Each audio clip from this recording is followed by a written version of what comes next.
Elle a commencé dans un bordel et elle a fini par diriger la plus grande armée de pirates de tous les temps. Non, ce n'est pas un scénario d'un film, c'est une histoire vraie. Elle s'appelait Chang'e et elle a fait trembler des empires entiers sans jamais tirer un seul coup de semonce pour rien. Au début du 19e siècle, cette femme née sans pouvoir, sans nom, sans avenir, va changer le cours de l'histoire maritime. Esclave sexuelle dans un bordel flottant de Canton, elle devient, par une série de choix aussi brillants qu'impitoyables, la commandante en chef de plus de 70 000 pirates. Elle installe un empire naval structuré, impose un code strict, taxe les navires marchands, fait fuir les marines occidentales et bat même la marine impériale chinoise. Imagine, elle avait plus de navires que certaines nations européennes et elle s'en est sortie vivante, libre, avec une retraite dorée. Aucun autre pirate, homme ou femme, ne peut en dire autant. Dans cette vidéo, je t'emmène à la rencontre de celle que l'histoire officielle a tenté d'effacer, mais qui reste encore aujourd'hui l'une des plus grandes stratèges maritimes de tous les temps. Attache ta ceinture de corsaire, allez, on embarque ensemble.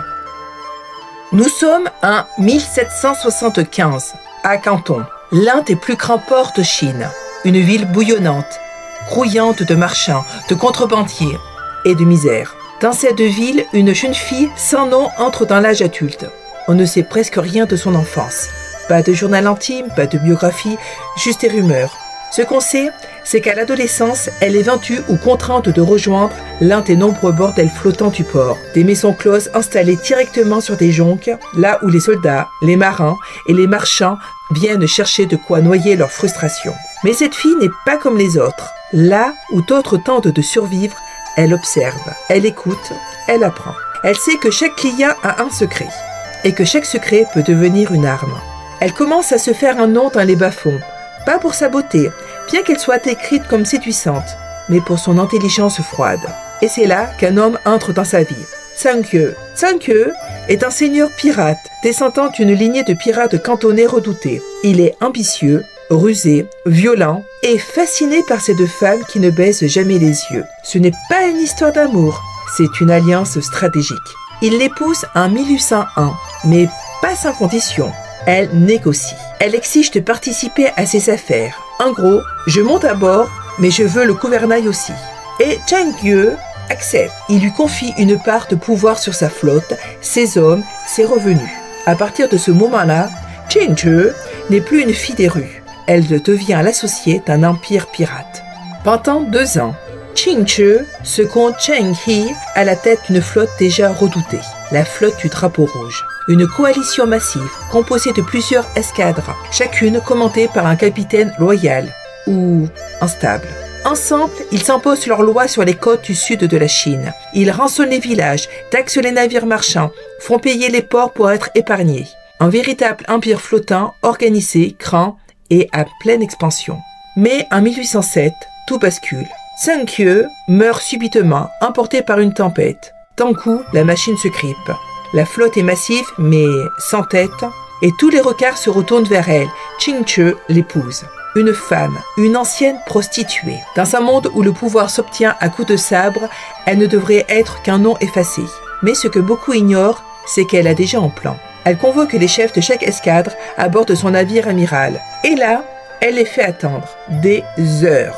Puis elle entre, seule, sans arme apparente. Dans les mains, un document, le testament de Zheng He. Selon elle, il stipule que le commandement revient entièrement à Zhang Ke. Est-ce un vrai testament? En faux savamment préparé? Nul ne le sait, mais elle le pressente avec un calme glacial. Et quand un capitaine ose contester, oser le ton, remettre en cause sa parole, elle plante sa baguette de thé dans la table, lentement, et dit simplement « Je ne suis pas ici pour être votre femme, je suis ici pour être votre tempête. » Le silence est total, le capitaine ne l'interrompt plus jamais. Avec ce mélange de diplomatie, de menaces et de maîtrise absolue, elle rallie les chefs, achète les loyautés, élimine les récalcitrants. Et surtout, elle s'allie au bras droit de Zheng He, Zheng Po Tse, un jeune officier que Zheng He avait adopté comme fils, mais qui, selon certains récits, était aussi devenu l'amant de Zhang Ke. Ouais, c'est compliqué, mais un maire, tous les. Ensemble, ils prennent le contrôle total de la flotte. Et là, elle ne gouverne pas comme une veuve, elle gouverne comme une impératrice. Elle réorganise la flotte du Drapeau Rouge, qui recouvre désormais plus de 1800 jonques et 70 000 pirates, hommes, femmes, enfants, soit plus de 4 fois les effectifs de la marine impériale chinoise. À cet instant, Qingshi devient plus puissante que l'État lui-même, et elle ne reculera plus. À la tête de la plus grande flotte pirate jamais réunie, Qingshi aurait pu laisser le chaos régner.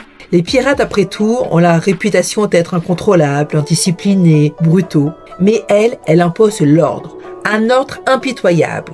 Elle rédige un code maritime strict, appliqué à la lettre. On l'appelle aujourd'hui le code pirate de Qingshi. Et attention, on ne plaisante pas avec ces règles. Tout pillage non autorisé par la hiérarchie, exécution. Vol entre pirates, exécution. Fuite au combat, décapitation immédiate. Viol ou agression sexuelle sur une prisonnière, le coupable est tué lentement. Même les prisonniers sont protégés tant qu'ils obéissent. Les femmes capturées sont recensées. Celles jugées non utiles sont libérées. Celles qui veulent rester peuvent épouser un pirate. Mais le mariage est enregistré dans le registre officiel de la flotte. Et gare à celui qui traite mal son épouse. Le divorce, c'est la décapitation. Résultat, une discipline militaire sur des bateaux pirates, une flotte qui ne ressemble à aucune autre. Qingshi transforme ses troupes en armée de l'ombre ultra efficace. Elle taxe les navires marchands, attaque les ports, exige des rançons. Mais tout est structuré, hiérarchisé, géré comme un état parallèle. Même les profits sont partagés. Une part fixe pour chaque pirate, des bonus pour les officiers, et bien sûr une part royale pour elle. Cette organisation redoutable rend sa flotte inarrêtable. Les provinces maritimes de Chine vivent dans la terreur. Des villages entiers paient pour ne pas être brûlés. Des armateurs marchands préfèrent saboter leur cargaison que de tomber entre ses mains. Elle ne règne pas seulement par la force, elle règne par la peur, la justice et la stratégie.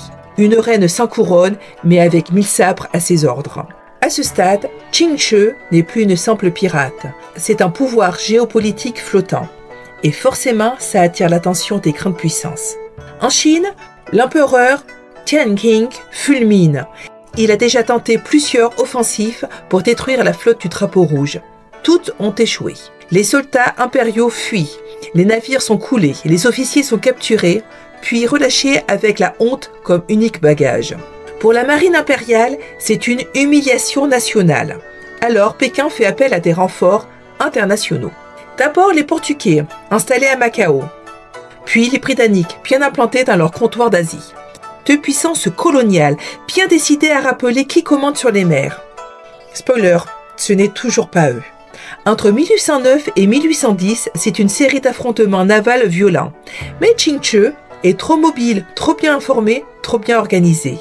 Ces jonques sont légères, rapides, elles surgissent, frappent et disparaissent dans les brumes du delta des Perles. Les frégates européennes, plus lourdes, peinent à manœuvrer dans ces eaux peu profondes. Résultat, les Portugais sont repoussés, les Britanniques repartent bredouille, la marine impériale chinoise se ridiculise encore. Et parfois, Qingshi ne se contente pas de battre ses ennemis. Elle les humilie. Lors d'une escarmouche avec les Portugais, ceux-ci capturent un petit bateau de pêche rattaché à sa flotte. Rien de stratégique, mais un acte provocateur. Le lendemain, Qingshi réagit. Elle envoie tous jonques encercler leur frégate. Pas un seul tir, pas une attaque, juste une présence étouffante. Puis, elle leur fait transmettre un message, aussi froid que calculé. « Je pourrais couler votre navire, je préfère que vous repartiez et que vous racontiez ce que vous avez vu. » Les Portugais n'insistent pas, ils retournent à Macao, blessés dans leur orgueil. Elle ne cherchait pas le combat, elle cherchait la réputation. Et elle savait que parfois, une légende effraie plus qu'un massacre. Pendant ce temps, elle continue d'imposer des taxes, de couler des navires, de consolider son pouvoir. À ce moment précis de l'histoire, Qingshi est sans doute la personne la plus puissante de tout le sud de la Chine. Une femme, ancienne prostituée, désormais plus redoutée que n'importe quel gouverneur impérial. Elle aurait pu continuer, régner en courtisan, conquérir d'autres ports, bâtir un royaume flottant. Mais Qingshi est plus fine stratège que conquérante. Elle sait que tôt ou tard, l'Empire frappera juste. Et elle ne veut pas finir pendue au bout d'un mât. Alors, en 1810, contre toute attente, elle fait une offre de paix. Pas une reddition, pas une capitulation, une négociation. Et là encore, elle joue un coup de maître. La légende raconte qu'elle arrive à Canton, habillée de rouge impérial, escortée de 17 femmes, toutes issues de la flotte, vêtues comme des officiers, et tenant son fils par la main. Face aux représentants du pouvoir, elle s'assoit en premier, sans attendre qu'on l'y invite. Puis elle déclare calmement « Vous êtes venu m'arrêter pendant des années. Aujourd'hui, vous m'invitez à négocier. Je vous écoute. » Personne n'ose l'interrompre. Elle mène cette négociation comme elle a mené ses batailles, sans crier, sans reculer, sans flancher. Et elle obtient tout. L'amnistie pour elle et pour les milliers de pirates, le droit de conserver ses richesses, et même un rôle officiel, conseillère du gouvernement sur les affaires maritimes. Elle dépose les armes, range ses sabres, referme ses cartes. Et elle ouvre une maison de jeu à Canton, gère des affaires, élève ses enfants. Et un jour, bien plus tard, elle meurt paisiblement dans son lit à l'âge de 69 ans. Pas pendue, pas capturée, pas trahie. Vivante, libre et surtout respectée. Qui d'autre parmi tous les pirates légendaires peut en dire autant? Ching Che est une anomalie dans l'histoire, une survivante, une stratège, une impératrice sans couronne et peut-être la plus grande pirate de tous les temps. Dans un monde où les femmes n'avaient même pas le droit de monter à bord d'un navire, elle a pris le commandement de toute une flotte. Elle a défié des empires, elle a battu des armées et elle a régné sur des mers, imposé sa loi et est sortie du jeu sans une seule cicatrice. Ching Che n'était pas seulement une pirate, elle était un empire à elle seule. Et pourtant, son nom reste inconnu de la majorité des manuels d'histoire, effacé comme tant d'autres femmes puissantes. Aujourd'hui, on lui rend ce qui lui appartient, la légende. Si cette histoire t'a fasciné autant que moi, mets un like, abonne-toi et dis-moi en commentaire si tu veux que je t'emmène découvrir d'autres femmes pirates, guerrières, reines de l'ombre ou stratèges oubliées.